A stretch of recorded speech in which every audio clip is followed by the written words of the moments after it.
अस्सलाम वालेकुम। Welcome to our channel.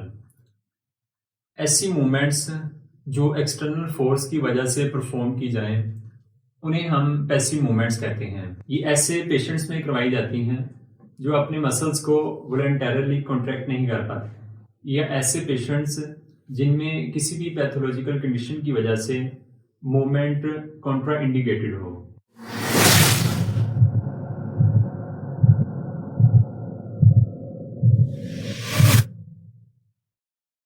Passive movements की तीन मेजर कैटेगरीज हैं: relaxed passive movement, passive manual techniques और कॉन्टिन्यूअस पैसिव मोशन। इस वीडियो लेक्चर में हम तीनों कैटेगरी को एक एक करके स्टडी करेंगे। रिलैक्स्ड पैसिव मूवमेंट्स ऐसी हैं जिसमें फिजियोथेरेपिस्ट स्मूथली और एक्यूरेटली पेन फ्री रेंज के अंदर पेशेंट की लिंब को मूव करवाता है। इस मूवमेंट के लिए एनाटॉमी का स्ट्रॉन्ग नॉलेज होना लाजमी है, क्योंकि इसमें इंट्रा आर्टिकुलर स्ट्रक्चर की कंस्ट्रक्शन और जॉइंट की टाइप का अंडरस्टैंडिंग होना लाजमी है। इस मूवमेंट में एसेसरी मूवमेंट्स का भी रोल होता है। Accessory movements intra articular structures की मूवमेंट होती हैं जो ग्रॉस मूवमेंट में हमें नजर नहीं आ रही होती, जैसे ग्लाइडिंग, स्लाइडिंग और रोलिंग वगैरह। इस डायग्राम में नी की फ्लैगेन के अंदर बोन की ग्रॉस मूवमेंट के साथ कॉन्डाइल्स की स्लाइडिंग और रोलिंग भी हो रही है।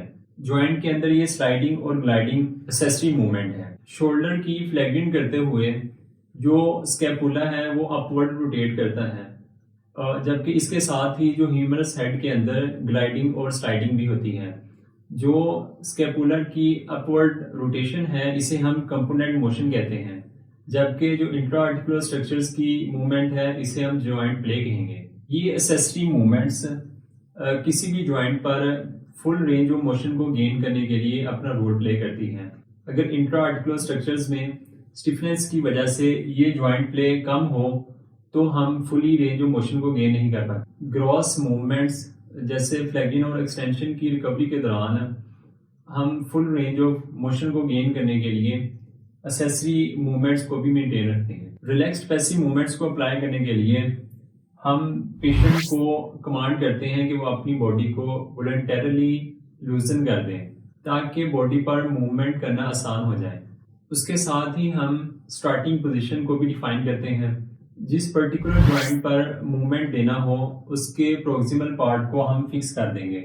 जैसे एल्बो की फ्लैगेन और एक्सटेंशन करने के लिए हमें शोल्डर जॉइंट को फिक्स करना पड़ेगा।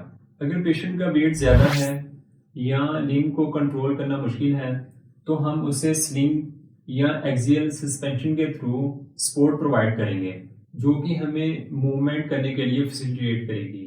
अगर जॉइंट पर ट्रैक्शन प्रोवाइड की जाए तो इंट्रा आर्टिकुलर फ्रिक्शन को कम किया जा सकता है, जिसमें पेन फ्री मूवमेंट को करना और फुल रेंज को गेन करना मुमकिन होता है। मूवमेंट्स की रेपिटेशन के दौरान हम हर रेपिटेशन के अंदर अवेलेबल रेंज को गेन करेंगे।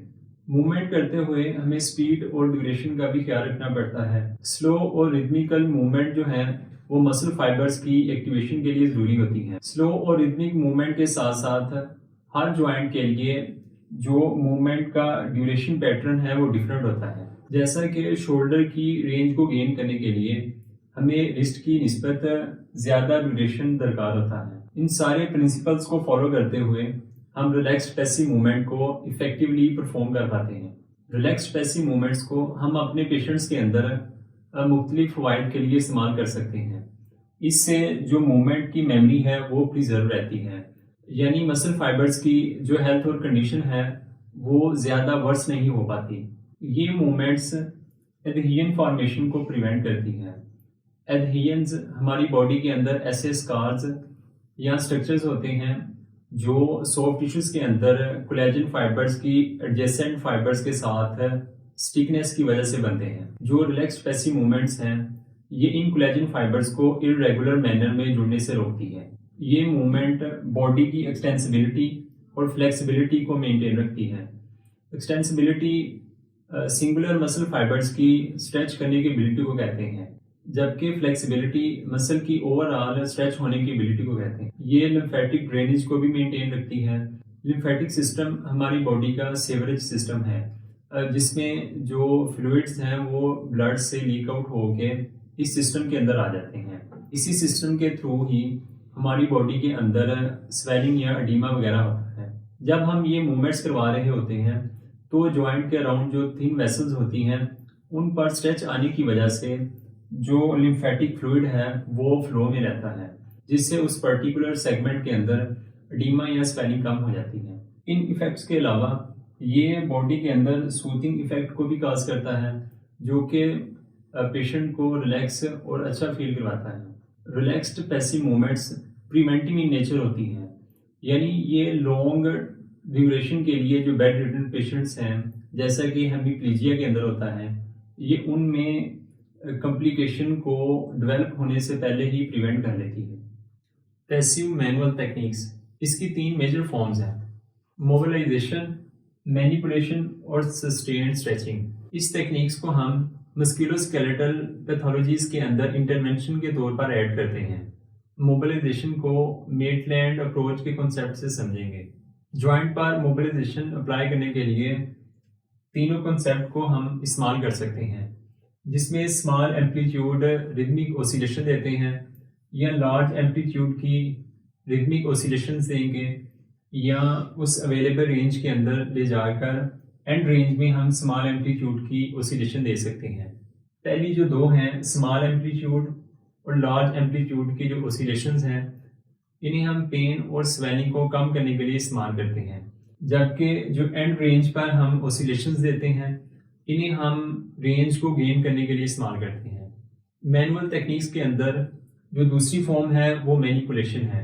अगर मैनिपुलेशन थेरापिस्ट अप्लाई करें तो ये स्मॉल एम्पलीट्यूड और हाई वेलोसिटी का थर्स्ट होता है। ये हाई वेलोसिटी थर्स्ट बॉडी के स्पास्टिक रिस्पॉन्स होने से पहले ही अप्लाई कर दिया जाता है, जबकि अगर ये मैनिपुलेशन सर्जन दे रहा है तो वो जनरल या लोकल एनेस्थीसिया का इस्तेमाल करेगा।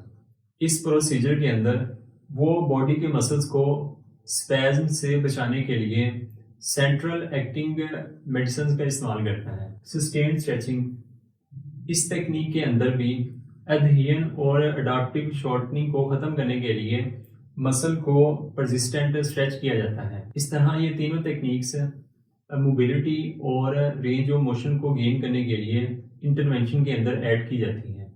कॉन्टिन्यूअस पैसिव मोशन, ये मैकेनिकल डिवाइस के थ्रू मूवमेंट परफॉर्म की जाती है।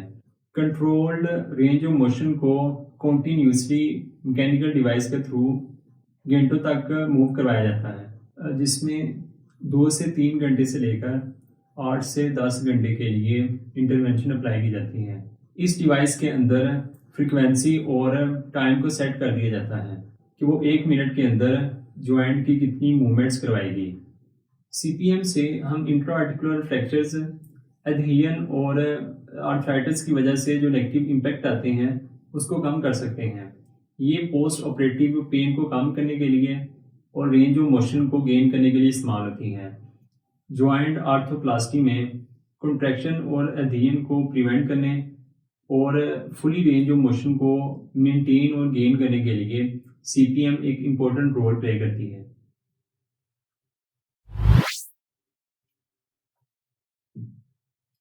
Thanks for watching.